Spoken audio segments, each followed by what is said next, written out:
kind of go, hey, remember back in 2024? Where were you? Yeah. I mean, it was so different than the last time we had a significant, not LA worthy, but significant earthquake. And you don't New want to York belittle it. I City. mean, people felt this thing, and if you're not familiar with earthquakes, it kind of scares you for the first time. Can you imagine being on the subway when this happened? Do you know who was? Mike Woods. All right, Mike Woods, he got off the subway. What happened? What did it feel like down underground? So, yes, I was underground when this was actually happening, and I was on my way to get a haircut, and I started getting texts and calls, and I wasn't quite sure. By the way, I'm stepping back into the barbershop because I wanted to be out on the street to see if I could get some reaction from folks on the street. But unfortunately, I can't hear you when I'm outside on the street. So I'm back in the street over by Port Authority, and I was coming in and I was speaking to the guys here, some of the barbers, and Joey over here, he was actually in the barbershop when the earthquake hit. And this is about 10:20, I guess. And Joey, you said that you could actually feel what was the experience like when the earthquake hit? See, I was standing right by the bathroom because me and some other guy was fighting for the bathroom. Okay. And then it started rumbling. I thought it was somebody's system because, you know, I ain't have the system be coming in and just be pumping. But after 5 seconds, it started rounding up to be tougher and tougher and more deep. And I was like, oh, man, yeah, him too. You know what I mean? He was about to get into it. Okay. Over the bathroom. You know what I'm saying? Oh, my goodness. Word.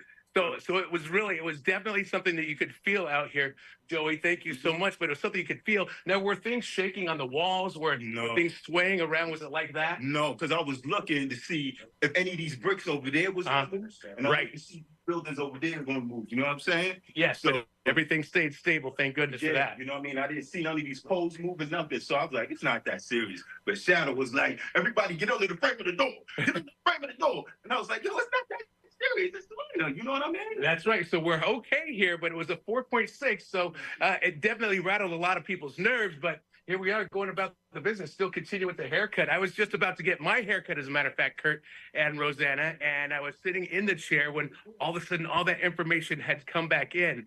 And quite an experience. I remember the last earthquake that we had.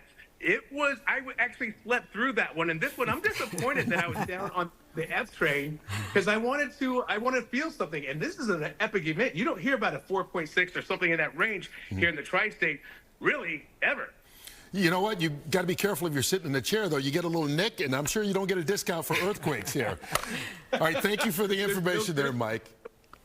Very good, very good. All right. I mean, it just, when you were sitting there, it felt like you were on a train. Right. The rumblings were so loud, right? You were shaking. I was looking at the pictures on the wall of my office. They were shaking. I'm like, maybe this building's going to blow up. I thought maybe it was something going on with the heater. You could feel it shaking, and like, as you said, the rumble went for a long time, and it was the noise, actually. That's a little bit different, you know, at least for me. Being inside a building, a high-rise building, you could hear the walls shaking and making a little bit more noise than I'm used to with the earthquakes.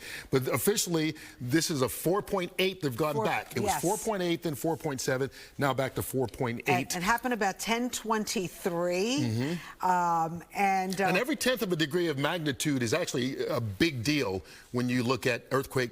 The difference between a 4.7 and 4.8 is significant from a geological standpoint. So meanwhile, the mayor's office has tweeted out that they are briefing the mayor right now, but the governor's spoken out. Morgan McKay has been keeping an eye on that. What's going on? Yeah, so Governor Kathy Hochul tweeted pretty quickly, actually, like we were talking about, and she said that her team is assessing impacts and any damage that may have occurred, and they will continue to update the public throughout the day. And I was seeing reporters up in Albany even tweeting that they felt the rumblings even at the state capitol, so really everyone feeling the rumblings.